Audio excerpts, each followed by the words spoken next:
One day a principal walked into the courtyard of her school and saw a student alone and crying. She asked what was wrong, and she soon learned that the student who had a 4.3 GPA and a 32 on the ACT could get into the school of his choice, with a full ride scholarship. But the school has asked for a $400 deposit to complete the application. He cannot afford $400. We as a society have made it very affordable to go to college comparatively to before. We have made it easier to go to school without lots of money, but not easy enough. Some of our brightest can't afford college and therefore have to work low-paying jobs to support their families. This treatment of the poor has gone on for decades now and shown little signs of improvement. Families that make little money continue to make little money because they cannot get into well-paying jobs because of lack of schooling and sometimes race. Many politicians have claimed that there is no better day to start a new family and start living the American dream than today. But the 2018 Prosperity Report begs to differ when it comes to poor income families. The poor have continued to get poorer over the years, and young African American men in the United States only show a 14% chance of going up in class. Young African American women only show a 20% chance. That I had spent many decades of my life as a teacher not passing students. And then I thought, wow, I was responsible for lots of students who failed. Me. I'm the one who made them not become a doctor.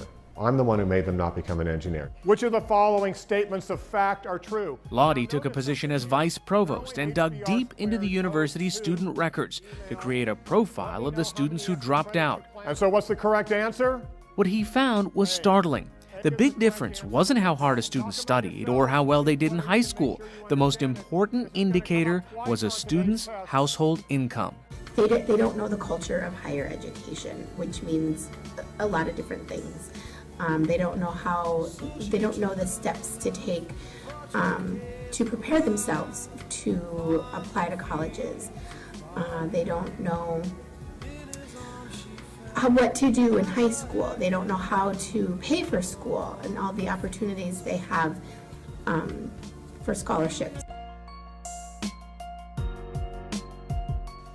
There is an extreme correlation to low income and crime. This has to do with crime looking better for the less money you have. It's the same mindset of wanting to raise or just a bonus. Drug dealing and such is just a way out of poverty, but only lands people in jail. With low-income families never getting into school and never living in poverty, we always have the same minorities and the same demographics of people.